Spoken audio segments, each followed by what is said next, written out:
Hi guys, it's me, Professor D, and welcome back to my YouTube channel. On this video, I'm going to be talking about care of the oncology patient, and these questions are directed for PN students. However, this is also a great review if you are an RN student. This is information that you absolutely do need to know. So I suggest you still watch this video. Even if you're an RN student, make sure you know all of these principles that I will be teaching. Now, before we get started, guys, I'm going to ask you please support my channel by liking this video. Do it now so you don't forget. You know you're going to love the video. Like the video, subscribe to my channel if you haven't done so already. And don't forget, I have audio lessons available on my website, nexusnursinginstitute.com. In addition to that, almost daily, you guys can find me covering a variety of nursing questions on my other social media platforms such as TikTok, Instagram, and Facebook. So be sure to check me out on my other social media platforms. So guys, before we get started, I want to start off with a prayer. If you're not into that, no problem, just fast forward. If you are, please close your eyes, bow your heads. Father God, thank you, Lord, for this opportunity that you've given us, Jesus, to go over this information. Lord, I ask that you please help us to understand this information. Help us to retain this information. Help us to be able to think critically, Father God, when we see these types of questions, even though it may not be the exact question, when we see the same principles, help us to figure out what the test writer's looking for, Lord, and answer these questions appropriately. I pray for every single viewer that's watching this video right now, for whatever reason they came here for. If they're a nursing student that just needs to get through this course, they need to pass this class, or if they've graduated already, but they need to get their license, or maybe they're licensed already, but they need a refresher. For whatever reason they have come to this channel, Lord, I ask that you bless them. I ask that you help them to seek the knowledge that they're looking for and help them to retain it. And I ask that you help them to be a blessing to someone else. Thank you for all you've done and all you continue doing in our lives. In Jesus Christ we pray. Amen. All right, guys, let's get started. First question. The nurse is caring for a client who's being treated for cancer. Which question by the client indicates that the client is not ready for teaching? 1, am I going to lose my hair? 2, should I get a second opinion? 3, will this make me really sick? Or 4, will I have to stop exercising at the gym? What do you say? And guys, the correct answer is 2. Should I get a second opinion? So here's the thing. Before you start teaching, there are a couple things that you have to make sure is in place. Before you start teaching, you have to find out how much the patient already knows, right? Because you don't want to start teaching at a low level and come to find out the patient already knew a lot about what you were teaching. You'd feel pretty foolish.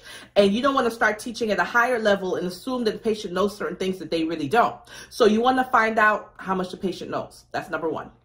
Before you start teaching, you want to find out that patient's readiness to learn. What's the point of teaching the patient if they're not ready? If they're not ready and there's something going on, maybe they're in denial, maybe they're angry, whatever it is, whatever's blocking them from being ready to learn, you're going to have to address that before you teach the patient, right? So with that being said, when we look at the list before us, number 1, 3, and 4 all have something in common. It shows that they've accepted this diagnosis. 1, am I going to lose my hair? So they accept that diagnosis of cancer and that they may have to get some chemotherapy or some radiation. 3, will this make me really sick? They understand that they're going to have to get treatment. They've accepted it. Number 4, will I have to stop exercising? They've accepted it. So they're asking questions about how it's going to impact their life. But look at 2. Should I get a second opinion? What does that tell you? They may still be in the denial phase, and that's absolutely fine. You know, if you want to get a second opinion, that's something you should discuss with your healthcare provider. They can give you some resources, whatever. But the point is, that patient that says, should I get a second opinion? Do you think they're ready to learn about these treatment options that you're ready to teach? No. So you have to address that first. So that's why choice number 2 is the correct answer. The nurse is caring for a client who's receiving chemotherapy and is concerned about the client's nutritional status. What should the nurse encourage the client to do? 1, increase the amount of spices in the food. 2, avoid red meats. 3, medicate with Compazine before meals. Or 4, eat foods that are hot in temperature. And guys, the correct answer is 1, increase the amount of spices in the food. So here's what happens, guys. Very often, chemotherapy can dull the taste buds, so everything tastes like cardboard, right? So teach the patient to increase the spices just so that the food will be more flavorful. And, you know, it may want to increase their appetite to eat the food because it's tastier. That's why number 1 is the correct answer. Now, choices number 2, 3, and 4, those are not going to increase that patient's appetite or make them want to eat. That's why that's not the correct answer. But number 1, if the food is tastier, it may make them want to eat because, again, chemo does tend to dull those taste buds and make the food not appetizing. Next question. In planning care for a client with a platelet count of 8,000 and a WBC of 8,000, the nurse would expect to 1, remove flowers from the room, 2, encourage fresh fruit and vegetables, 3, use strict hand washing technique, or 4, take the client's temperature frequently. What do you think? I like this question, by the way. And guys, the correct answer is 2. Encourage fresh fruit and vegetables. Now, here's the thing, and I know what you're thinking. Professor D, use strict hand washing technique. You're always supposed to use strict hand washing technique. How is that not the answer? Remember what I taught you. Even if you see a beautiful answer choice, which this is, use strict hand washing technique. That is wonderful. That's beautiful. We're always teaching that. Go back to the question and see if it answers your questions compared to the other choices. Go back to the question. This patient has a platelet of 8,000 and WBC of 8,000. Well, last time I checked, the platelet count's supposed to be around 150,000 to 450,000, right? Last time I checked, WBC is supposed to be between 5 and 10,000. So when we look at this question, the WBC is normal because it's 8,000. It's between that 5 to 10,000 mark, no problem. So we're not really going to be concerned with infection where we would look at the platelet. 8,000 at 8,000. Oh my God. First of all, let's move back. What do we know about platelets? Platelets keep you from doing what? Bleeding out, from hemorrhaging to death. So if this patient doesn't have enough platelets, which obviously they don't, they're only at 8,000. And remember, guys, I told you platelets supposed to be from 150K to 450K. So if they're only at 8,000, yeah, they're at severe risk for bleeding. So that alone tells us whatever our answer choice is going to be, it's going to be something that's going to keep them from hemorrhaging to death. It's something that's going to try to keep them alive the longest. Now, let's look at the wrong answer choices. 1, remove fresh flowers from the room. You would do this for somebody who's on neutropenic precautions. You do this for somebody whose WBCs are way low, right? They're at risk for infection. Their WBCs between 5 and 10. Choice number 3, using strict hand washing. You always want to use strict hand washing. I get it, but look at the question. Our problem here is not infection. What's our problem? Bleeding. Bleeding. So while you're over here worried about washing your hands, your patient's bleeding to death. Okay? Choice number 4, take the client's temperature frequently. Again, that's for what? Decrease WBCs. That WBC is normal. It's 8,000. Now look at the correct answer choice. Encourage fresh fruits and vegetables. What do we know about fresh fruits and vegetables? They're high in what? Fiber. What's fiber important for? Preventing constipation. Why are we worried about preventing constipation in this type of patient? They're straining to have a bowel movement. They can cause what? Bleeding, rectal bleeding. Can this patient afford that to happen? No. And this is how you're expected to think critically through these questions, guys. Don't choose an answer just because it looks good. It has to make choice for the particular question you've been given. All right, let's move on. The nurse is teaching a client with a WBC of 1,400. Which statement made by the client indicates an understanding of this teaching? And you guys should know this because I kind of gave you the answer in the last question. 1, I'll eat fresh fruits and vegetables to avoid constipation. 2, I'll stay away from my cat. 3, I'll avoid crowded places. Or 4, I will wash all my fruits and vegetables before I eat them. All right, let's talk about this. The correct answer is 3. I will avoid crowded places. And the reason for that, whenever somebody is at risk for infection, and we know that risk for infection, look at the WBC, 1,400. What is the normal WBC supposed to be? 5 to 10. 5,000 to 10,000. So with that WBC so low, they are at risk for infection. So they have to stay away from large crowds because they can't afford to get the flu. They can't afford to get pneumonia. They can't afford to get a cold. They cannot afford to get sick. Now let's look at the wrong answer choices. 1, I'll eat fresh fruits and vegetables to avoid constipation. That would be for someone with what? A low platelet count where we don't want them bleeding. Choice 2, I'll stay away from my cat. What that should have been was I'll stay away from my cat litter, right? So because that patient who their WBCs are so low, they're at risk for infection, we don't want them getting into that cat. We don't want them messing with that cat litter, not the cat. Choice 4, I'll wash all my fruits and vegetables before I eat them. Not raw fruits and vegetables, even if they're washed, and that's for what? Patients with low WBCs. If your WBCs are low, are we going to be giving that patient raw fruits and vegetables even if they're washed? Absolutely not, because that can increase their chance of getting an infection. But in this case, take a look. That WBC is what? 1,400. So out of the choices that we've been given, the only one that can be considered correct, guys, is number 3. I'll stay away from crowded places. I'm not going to go to any concerts. I'm not going to go ride on the subway. I'm not going to anywhere where there's a whole lot of people that there's a chance that I can catch an infection. I will not be there. Next question.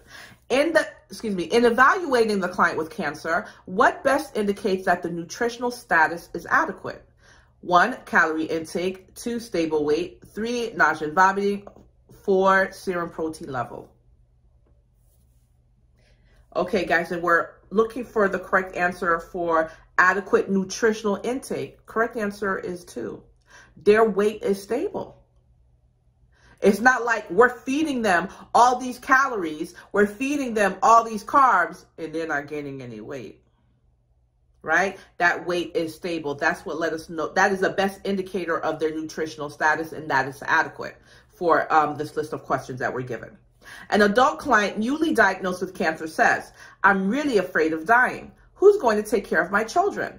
What is the best initial response for the nurse to make? 1, what makes you think you're going to die? 2, how old are your children? 3, this must be a difficult time for you. Or 4, most people with your kind of cancer live a long time. What do you think? And guys, the correct answer is 3. This must be a difficult time for you. You make that statement, you make that observation, and you shut your mouth. And allow them to talk. Allow them to express their feelings. That is therapeutic communication. Therapeutic communication is anything that you say or you do that promotes the patient to express themselves. Okay? Now let's look at the wrong answer choices. 1, what makes you think you're going to die? Let me tell you something. You never say to a patient what makes you. You never say to a patient, why did you? You never ask a patient why, and you never say what makes you, because you do that and you put them on the defensive. Okay? Those are 2 things you never say to a patient. So that's out. That's out. We're not going to choose that. 2, how old are your children? We don't care. We don't care. What does that have to do with what the patient's saying right now? That's not addressing the patient's emotions. We don't care. Next question. Next choice. Most people with your kind of cancer live a long time. You think that they'll care about that statement when we say it? Listen, you see that choice? Most people with your kind of cancer live a long time. If anything, you cause that patient to shut down because they're expressing that they're fearful. And you say, oh, well, most people have what you have. You know, they're fine. You think they're going to want to talk to you about their feelings or their concerns or their fears anymore? Absolutely not. Remember, anything that's therapeutic is something that you do or say that promotes the patient to express themselves. And that's why 3 is the correct answer. This must be difficult for you. And then you don't say anything. And they say, yeah, you know, it's really hard. I'm struggling with blah, blah, blah. And you allow them to talk and express themselves. A client with terminal cancer yells at the nurse and says, I don't need your help. I can bathe myself. Which stage of grief is the client most likely experiencing? 1, projection. 2, denial. 3, anger. Or 4, depression. And the correct answer is 3. I think you guys all got this correct. Anger. Now, don't forget the stages of grief. And even though, what is, sorry guys, something is flying in the studio and it's annoying me. Okay, anyway, the classic stages of grief, you have denial, you have anger, denial, anger, bargaining, depression, acceptance, right? But they don't have to all be in that order, and the patient can get to acceptance and then they go back to denial again, or they can be at the stage where they're angry and then they go to depression, then acceptance, then they go back to being angry. Those are the stages, but it doesn't necessarily have to be in a particular order, and the patients can go back and forth, okay? But in this stage, they're angry. That's the stage, they're angry. The nurse can expect the client with a platelet count of 8,000 and WBC of 8,000 to be placed, 1 in a private room, 2 on protective isolation, 3 on bleeding precautions, or 4 neutropenic precautions. I know you all are going to get this right. I've drilled it down your throat by now. Bleeding precautions. Bleeding precautions, because again, platelets are 150,000 to about 450,000. This patient only has 8,000 platelets, so they're going to be on bleeding precautions. The WBC is fine. It's 8,000. It's between 5,000 and 10,000. So bleeding precautions, that's what we're going to be concerned about. Which statement made by the client indicates understanding of the needs related to external radiation therapy? 1, I'll stay away from small children since I'm radioactive. 2, I won't wash these marks off until after my therapy. 3, I'll put lotion on my skin to keep it moist. Or 4, I'll flush the toilet twice each time I use the bathroom. What do you think? And guys, the correct answer is 2, I won't wash these marks off until after my therapy. Here's why. The marks let the healthcare provider know where to concentrate that radiation on to kill those cells. So that's why it's important not to wash off the marks. Now let's look at the wrong answer choices. 1, I'll stay away from small children since I'm radioactive. No, you're not radioactive. This radiation is external. So that's false. Choice 3, I'll put lotion on my skin to keep it moist. Absolutely not. You don't put anything on your skin. You don't put lotion. You don't put ointments. You don't put oils. You don't put powders. Nothing is applied to that skin. So that's false. And then 4, I'll flush the toilet twice each time I use the bathroom. Again, that's not necessary because you're not radioactive. This radiation is external. So the correct answer choice is 2. I won't wash these marks off until after my therapy. Again, they have to know where the tumor is located and where to concentrate that radiation, okay? When teaching and preparing a client for a bone marrow biopsy, the nurse should 1, check for an iodine allergy, 2, position the client in the fetal position with his or her back curved, 3, have the client sign the consent form, or 4, have the client remain NPO. What do you say? And the correct answer is 3, have the client sign the consent form. This is an invasive procedure. So consent has to be signed. Let's look at the wrong answer choices. 1, check for iodine allergy. That's not necessary. A local anesthetic is going to be used for this. Choice 2, positioning the client in the fetal position with his or her back curved. Nope, that's the position we use for something like a lumbar puncture. Choice 4, have the client remain NPO. That's not necessary. They don't have to be NPO. The correct answer, guys, is having that consent signed. The nurse is teaching a group of persons in the community about risk factors for cancer. Which of the following is not a risk factor and should not be included in the teaching? 1, change in bowel habits. 2, difficulty swallowing. 3, unexplained weight gain. Or 4, nagging hoarseness. And guys, the correct answer is 3, unexplained weight gain. That is not a sign, that's not a symptom of cancer. What is a symptom of cancer is unexplained weight loss.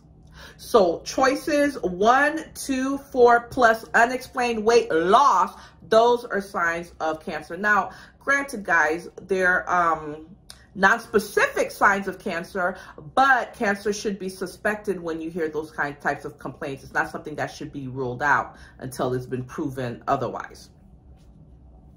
A woman who had surgery for colon cancer asked the nurse why the doctor has her come back for a blood test called CEA. What is the best response for the nurse to take? 1, you should ask your physician about specific tests. 2, high levels of CEA are found in cancers of the colon. Continued low levels after surgery indicate that there's probably not a recurrence. 3, CEA is used to monitor your blood to be sure you're not having side effects from the treatment. Or 4, CEA levels should increase as your general health increases. And guys, the correct answer is 2. High levels of CEA are found in cancers of the colon. Continued low levels after surgery indicate there's probably not a recurrence. So after they've had surgery to remove that cancer, right? The reason they'll still check the CEA, if the numbers remain low, that means most likely this cancer has not spread and it has not reoccurred. That CEA stands for I'm about to mess this up. Carcinoembryonic, what's the A stand for? Carcinoembryonic antigen. That's the test. Carcinoembryonic antigen. So anyways, the reason why they still test it afterwards, if it's elevated, maybe it's spread or maybe it's come back. So that's why they're looking at those levels, okay? All of the other choices are absolutely incorrect. An adult is undergoing diagnostic tests for possible cancer. A liver scan is scheduled. The client asks whether she'll need to stay away from people because she's radioactive following the test. What should be included in the response? 1, she'll be radioactive after the scan and should avoid small children, pregnant women. 2, the radioisotope doses used in the scan are very small and she will not be a hazard to others. 3, radiopaque substances are used, not radioisotopes, so there's no radioactivity. Or 4, because the liver is being scanned, the breakdown of substances will be delayed, so caution is needed. And guys, the correct answer is 2. The radioisotope doses used in the scan are very small and she will not be a hazard to others. So guys, not only is that that radioisotope, that dose is so small, this is absolutely correct, they won't be a hazard to others. There was another point I wanted to make about this. Where was I going with that? Okay, hopefully it comes to me. I just had a brain fart. But in the meantime, let's look at the other choices, which are absolutely false. 1, she'll be radioactive after the scan. Absolutely not. The dose is so small. Oh, I know what I was going to say. Not only is the radioisotope, the dose small, the actual radioisotope is small as well. It's small as well. They're not a hazard to anyone. Choice 3, radiopaque substances are used. False. Choice 4, because the liver is being scanned. Look, because the liver is being scanned, the breakdown of substances will be delayed, so caution is needed. Absolutely not. 2 is a correct answer choice.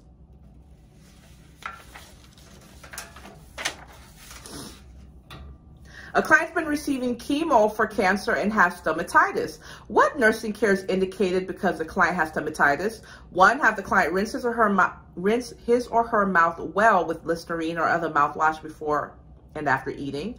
2, use meticulous care when cleaning the stoma and applying the drainage bag. 3, maintain NPO status until the condition improves. Or 4, encourage the client to use viscous lidocaine mouthwash as needed. I like this question. What do you think the answer is? And guys, the correct answer is 4. Encourage the client to use viscous lidocaine mouthwash as needed. So stomatitis has nothing to do with the stomach, guys. It's mouth sore. So the correct answer is have them to use viscous lidocaine. That's a local anesthetic, so it'll help with the pain of that mouth sore that patients often have because of the chemotherapy. Okay, now let's look at the other choices. 1, having them use Listerine or mouthwash. That Listerine mouthwash is very irritating, okay? So you are not going to do that. That can make it more painful for the patient. 2, use meticulous care when cleaning the stoma and applying the drainage bag. Again, stomatitis has nothing to do with the stomach. Has nothing to do with that GI tract. It's sores in the mouth. Choice 3, maintain NPO until the condition improves. Well, the patient most likely has a stomatitis from the chemotherapy. So us not giving them anything by mouth until the condition improves, what are we going to do? We're just going to starve them because they're going to need that chemo. So does that make any sense? Absolutely not. Choice number 4 is the correct answer, and they're going to use it as needed, as ordered. An adult woman scheduled to start chemo next week. In anticipation of alopecia, which recommendation is appropriate? 1, encourage the client to cut her hair and buy a wig. 2, recommend that the client wash her hair carefully daily to prevent hair loss. 3, suggest that the client have a color photograph taken before starting chemo so that her hair color can be matched if necessary.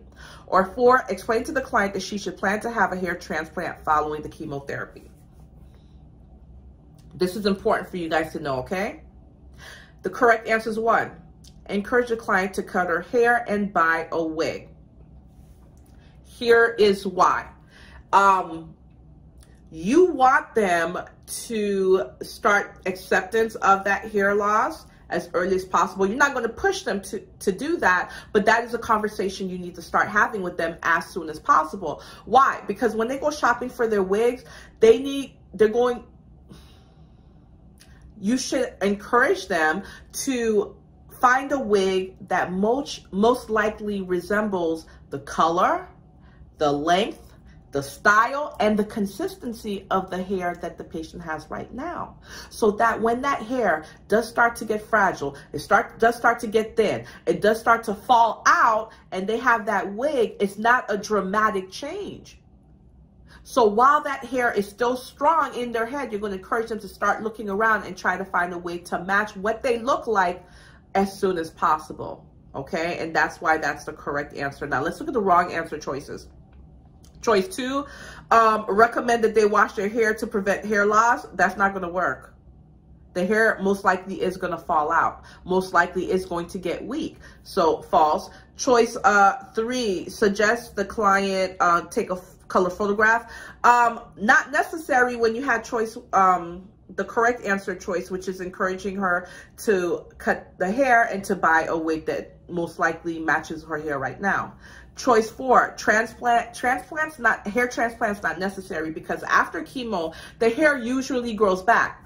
Now, granted, it usually does not grow back the same exact color her hair was before, the same exact thickness or strength that it was before, but the hair does usually typically grow back, so there's no need for a transplant, and that's why number 1 is the correct answer choice. A client is receiving cancer chemotherapy. Reglan is ordered. The client asks the nurse why she's receiving Reglan.